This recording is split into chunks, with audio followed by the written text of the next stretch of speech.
Hi, my name is Betsy Lavolette, and I'm Associate Professor of English at Kyoto Sangyo University. Today, I'd like to talk about how language centers are communicating about the ways they are adapting to the pandemic. I'll start by talking about the background to this study, and then I will talk about the research.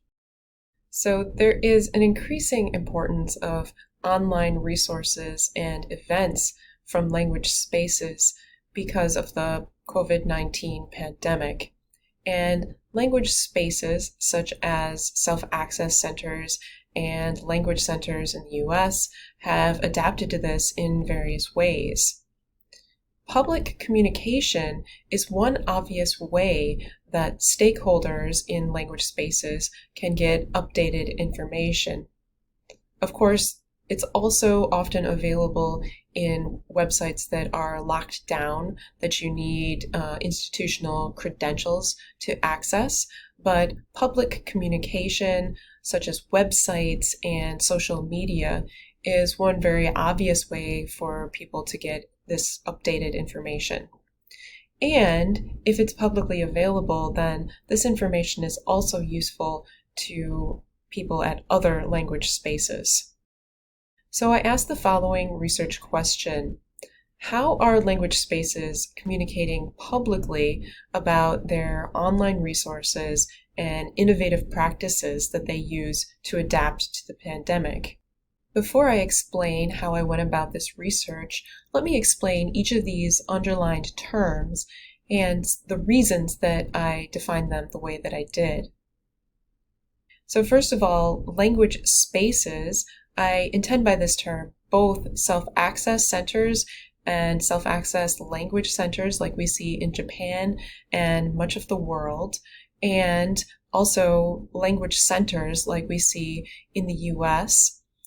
These language spaces have a lot in common. One major difference is that CELCs focus on learner autonomy, whereas language centers in the US include PD, professional development for language teachers in many, many cases. So when we talk about the innovative practices, some of them will be aimed at faculty, whereas in self-access centers, they're usually only aimed at students. So when I talk about public communication, I'm talking about public websites that don't require a login using institutional credentials, and also talking about social media.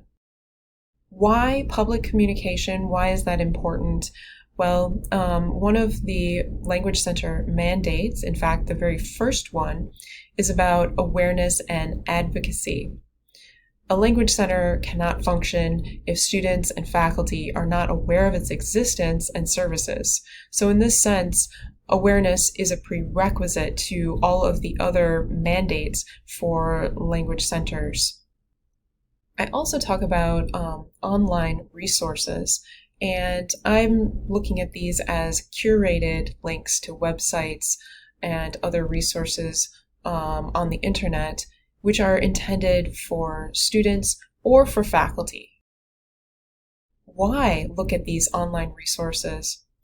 Well, if a language center doesn't provide online resources, then teachers and students will find what they need elsewhere online.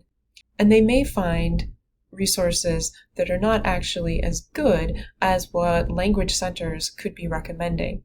So language centers should use their expertise to vet the available resources and lead users to those of the highest quality. What I mean by innovative practices is not just any innovative practice, but specifically those that are adapting the language space operations to the conditions during the pandemic. In the previous literature, there is quite a bit about the use of social networks for language learning and promoting learner autonomy. There's also some information out there about using them for professional development. However, there's less information about how institutions and language spaces in particular communicate using social networks.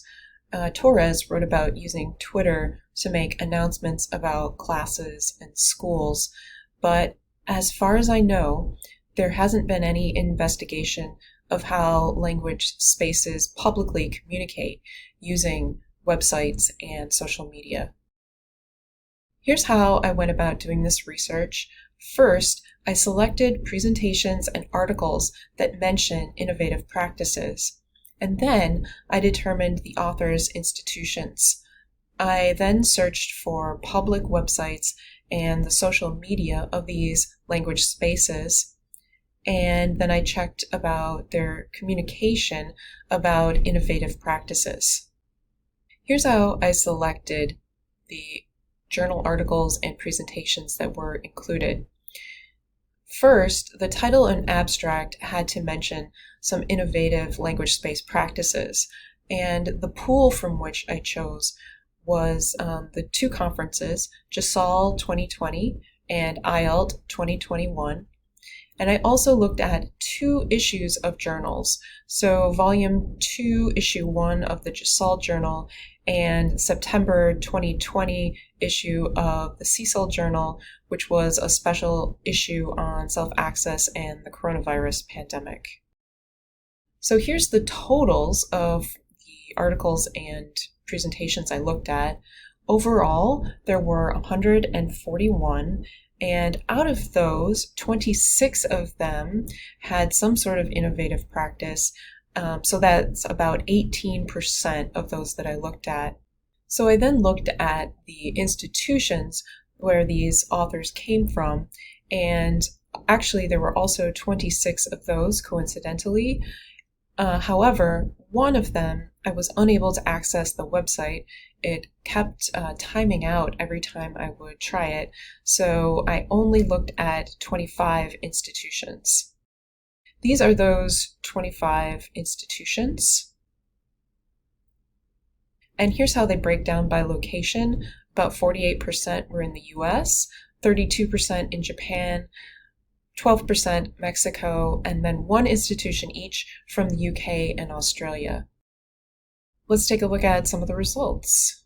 First of all, the number of centers that used each social network, the most was Facebook. 16 of them used Facebook, and slightly fewer used Twitter, Instagram, and YouTube. And then the least used were Line, LinkedIn, and Vimeo. On average, each center used 2 social media services, but the mode was 0. So the most common number of social media that was used was 0, and 7 centers didn't use any social media at all. The maximum was 5, and there were 2 institutions that used 5 different social media services. For online resources for students, 10 institutions provided these, or about 40%, and I want to just show you some very good examples of what these are. So Otemon has this collection of links organized into categories, and for each link it gives a summary in English and in Japanese of what you can find at that link. This university in Mexico has some great links for self-access activities. This page, I'm having it automatically Google translated into English, although for some reason it doesn't believe this website is in Spanish. But if we look down here at the English resources, for example, sitcoms, let's just choose one. Can see that there is a worksheet for using this episode of that 70s show to study English. 4 of the language spaces provided online resources for faculty, so that's only 16% of the spaces, but actually all of these were US institutions, and it accounted for about 1/3 of US language spaces. So I'll just show you one good example. This is from the University of Colorado at Boulder, and you can see that there are language teaching resources and technology tools listed here. Let's take a look at the language teaching resources and divided into categories here, even giving some examples of how teachers are using things. So lots of good resources here. As for the innovative practices related to the pandemic, about 80% of the language spaces provided some online events and activities for students. So that included advising, tutoring, conversation hours, an online writing center, asynchronous learning modules, fully online courses, workshops, virtual exchanges, and testing. 28% of the language spaces provided online events and activities for faculty, and all of these, again, were U.S. institutions, and it accounted for 58% of the U.S. institutions. These included things like workshops and learning communities for faculty. So I'd like to discuss these results a bit. First of all, I'd like to talk about the social network services that centers are using. Facebook, Twitter, and Instagram are the most popular. I was surprised that more Japanese universities are not using Line. There's only 2 of them out of the 8 Japanese language spaces that were included in this study. One thing that surprised me is that no centers are currently using TikTok, which is popular with younger people. On the other hand, using social network services requires time and resource investment, and some institutions may make it difficult for language spaces to officially use social network services.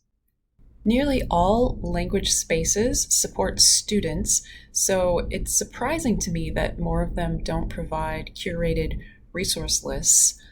It's possible that institutions have some restrictions on what can be posted publicly on their websites. And I have seen that in Japan, some institutions make it difficult to regularly update websites. This may be the reason that some language spaces have created pages that aren't on the official university website, but do have links from their official pages. Here's an example of 3 of them. These are only at Japanese institutions. I didn't find it with any other institutions, which might imply something about how Japanese universities restrict what appears on their sites and make it difficult to update information. So I'll just show you an example of one of these. So at KUIS, they have a website that the URL is kuis8.com, as opposed to the website for the university, which is kandagaigo.ac.jp. And there are a couple of other examples here. In general, U.S. language spaces support faculty as part of their mission, so they should consider providing curated resources for teaching. However, this is likely not a priority for most language spaces outside of the U.S.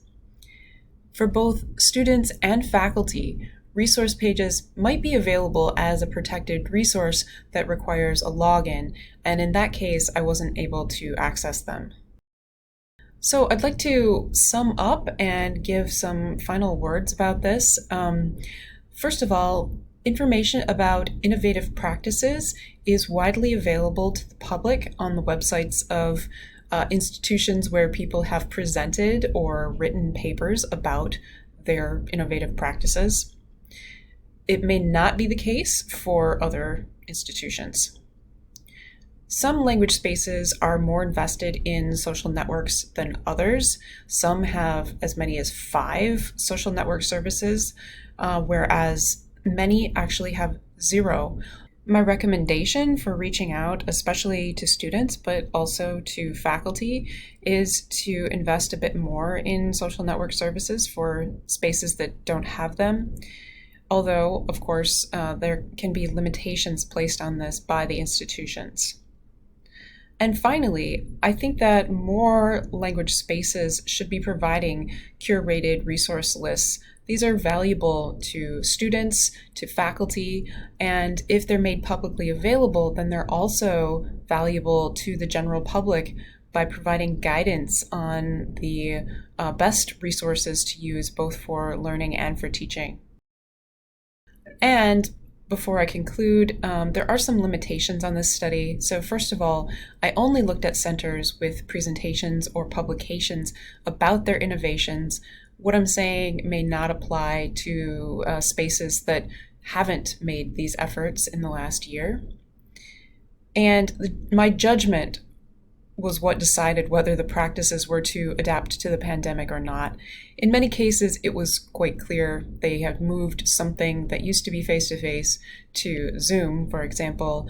But in other cases, it wasn't entirely clear whether the using online tools was because of the pandemic or if it had been done previously.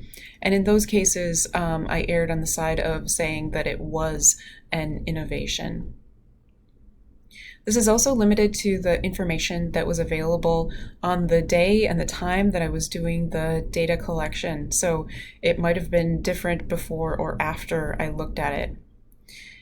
It was limited to information that was available in English, Japanese, or that Google could automatically machine translate.